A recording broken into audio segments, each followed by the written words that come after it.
Welcome to educate academy. আজকে আমরা আলোচনা করব মিজোরাম ইউনিভার্সিটি অর্থাৎ একটি সেন্ট্রাল ইউনিভার্সিটি যেটা মিজোরামে অবস্থিত, তার কিছু অ্যাডমিশনের রিক্রুটমেন্টের বা যে সমস্ত ইনফরমেশন বেরিয়েছে সে সম্পর্কে আলোচনা করব। তবে এই ভিডিওতে আমরা স্পেসিফিক্যালি আলোচনা করব মিজোরাম ইউনিভার্সিটিতে পিএইচডির কিছু নোটিফিকেশন বেরিয়েছে, পিএইচডির কিছু সাবজেক্টের নোটিফিকেশন বেরিয়েছে সে সম্পর্কে। দেখুন, এটা হচ্ছে মিজোরাম ইউনিভার্সিটির অফিসিয়াল ওয়েবসাইট। আপনারা এই ওয়েবসাইটে যাবেন, গিয়েই প্রথমে যেই একদম মিডিলে যে জায়গাটা দেখতে পাবেন, দেখুন এখানে লেখা আছে PhD admission notice 2021-22 winter session, last date of online application 15ই মার্চ 2022। অর্থাৎ এই পিএইচডি অ্যাডমিশনের জন্য মিজোরাম ইউনিভার্সিটিতে নোটিফিকেশন অলরেডি বেরিয়েছে, যার লাস্ট ডেট 15 তারিখ। আসুন দেখে নিই এবার যে পিএইচডি যে নোটিফিকেশন বেরিয়েছে সেটা কোন কোন সাবজেক্ট রয়েছে এবং কিভাবে আপনারা ফর্ম ফিল আপ করতে পারবেন। দেখুন, এটা হচ্ছে পিএইচডি অ্যাডমিশনের যে সাইটটা, যে পেজটা, সেটা আপনারা খুলে ফেলেছি। আর এখানেই দেখতে পারবেন, দেখুন এখানে তিনটে অপশনস রয়েছে নিচে। একটা হচ্ছে নোটিফিকেশন, একটা হচ্ছে অনলাইন পোর্টালটা লিংক, যেখানে যার মাধ্যমে আপনারা ফর্ম ফিল আপটা করতে পারবেন, আর একটা হচ্ছে টিউটোরিয়াল, অর্থাৎ কিভাবে আপনারা ফর্ম ফিল আপ করবেন তার প্রসিডিউরটা গুলো দেওয়া আছে পিডিএফ ফর্মেটে। তো প্রথমেই আমরা এই লিংকটাতে ক্লিক করব নোটিফিকেশন বলে, ঠিক আছে। নোটিফিকেশন দেখে নেব কি কি রয়েছে। দেখুন, নোটিফিকেশনে যখনই আমরা ক্লিক করব তখনই দেখুন আপনার নোটিফিকেশন খুলে যাবে, যেটা 24 তারিখ বেরিয়েছিল, অর্থাৎ গতকাল। আজকে 25 তারিখ, গতকাল কিন্তু এই নোটিফিকেশনটা বেরিয়েছে পিএইচডির জন্য। এবং সেখানে ডিটেলসটা খুব ভালো করে মন দিয়ে দেখবেন ভিডিওটা, কারণ এখানে ডিটেলসটা খুব ক্রিটিক্যাল কিছু ডিটেলস রয়েছে, যেটা হয়তো আপনার অবাক লাগতে পারে, কিন্তু এটাই সত্য। ডিটেলসটা আমরা একটু পড়ে শোনাচ্ছি আপনাদের। বলছে, online applications are invited for admission into PhD course in the following departments of this university for the winter session 2021-2022. পরিষ্কার। এবার বলছে দেখুন, only those candidates who have completed MPhil or who has qualified for JRF and has complete coursework will be considered for admission. অর্থাৎ এখানে পরিষ্কারভাবে বলে দেওয়া হয়েছে, যারা এমফিল করেছে, অর্থাৎ এমফিল যারা করেছে এবং যারা জেআরএফ কোয়ালিফাই করেছে, ঠিক আছে, যারা এমফিল করেছে, যারা নেট জেআরএফ কোয়ালিফাই করেছে এবং যারা কোর্স ওয়ার্ক করেছে, তারাই কিন্তু এখানকার মানে এই অ্যাডমিশনের জন্য, এই পিএইচডির জন্য এখানে ফর্ম ফিল আপ করতে পারবেন। অর্থাৎ আপনি শুধুমাত্র যদি মনে করেন আপনি ওই পার্টিকুলার স্টেটের সেট পাস করেছেন বা পার্টিকুলার অল ওভার ইন্ডিয়ার যে নেট এক্সাম হয়, শুধুমাত্র নেট এক্সামিনেশনের পাস করেছেন, তাহলে কিন্তু আপনার এখানে অ্যাপ্লিকেশন করতে পারবেন না।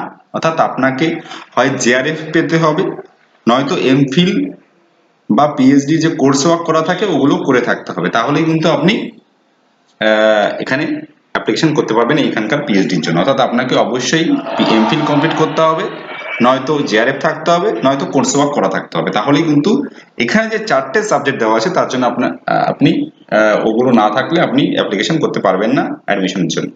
দেখুন, এখানে মোটামুটি চারটে ডিপার্টমেন্টে অ্যাডমিশন চলছে পিএইচডির। একটা হচ্ছে department of history and ethnography, দুটো সিট রয়েছে যেখানে।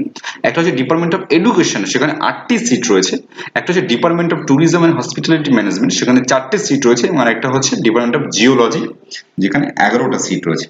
ঠিক আছে, মোটামুটি চারটে সাবজেক্ট রয়েছে এবং চারটে সাবজেক্টে কোন কোন সিট রয়েছে সেই ডিটেলসটা এখানে দেওয়া আছে।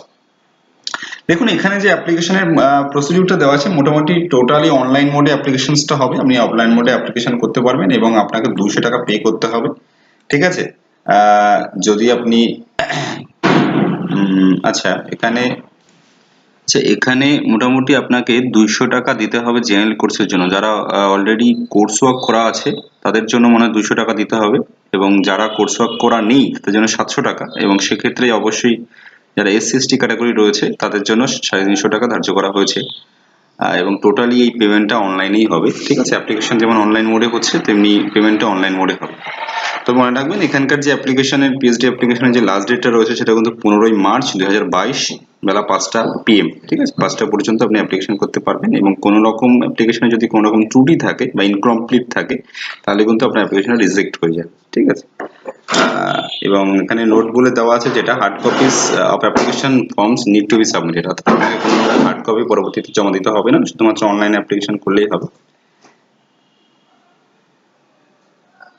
আচ্ছা, এখানে এবার কি করে আপনি অ্যাপ্লিকেশনটা করবেন সেটা একটু দেখিয়ে দিই। এখানে দেখুন, এখানে click here to open online admission portal, সেখানে ক্লিক করবেন। ক্লিক করার পরেই একটা আপনার পেজ খুলে যাবে, যেখানে হচ্ছে আপনি অ্যাডমিশন জন্য যে ফর্ম ফিল আপ সেটা এখান থেকে করতে পারবেন। যেমন নিউ রেজিস্ট্রেশন করবেন। নিউ রেজিস্ট্রেশন করার পরেই যে এই প্রসিডিউরটা ফিল আপ করার পরে আপনার রেজিস্ট্রেশনটা হয়ে যাবে। রেজিস্ট্রেশন হয়ে যাওয়ার পরে আপনি ব্যাকে গিয়ে সাইন ইন করে নেবেন। সাইন ইন করে এখানে রেজিস্ট্রেশন ইমেল আইডি এবং পাসওয়ার্ড ক্যাপচা দিয়ে লগ ইন করবেন। লগ ইন করার পরেই আপনাদের যে প্রসিডিউরটা আছে ফর্ম ফিল আপের ডিটেলসটা, সেটা সেই প্রসিডিউরটা স্টার্ট হবে এবং তারপর আস্তে আস্তে আপনার পেমেন্ট হবে এবং তারপর আপনার অ্যাপ্লিকেশনটা প্রিন্ট করে নেবেন।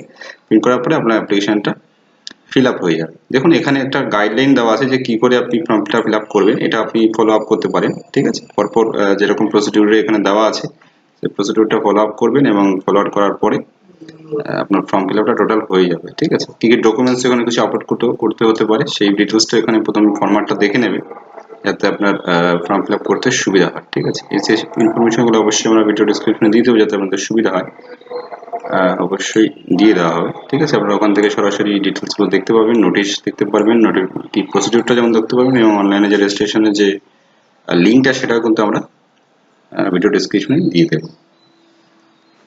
ঠিক আছে, তো ধন্যবাদ তোমাদের ভিডিও দেখার জন্য। অবশ্যই সাবস্ক্রাইব করবেন, লাইক করবেন, কমেন্ট করবেন। যে কোনো ধরনের আপডেটস পেতে গেলে অবশ্যই আপনার সেই আপডেটগুলো আপনার মোবাইলে চলে যাবে যদি আপনি সাবস্ক্রাইব করে থাকেন। ঠিক আছে, অবশ্যই যে কোনো কোয়ারিজ থাকলে আপনাদের কমেন্ট বক্সে লিখে দেবেন, যাতে আমরা সেই সমস্যাগুলো সমাধান করার চেষ্টা করতে পারি। ধন্যবাদ।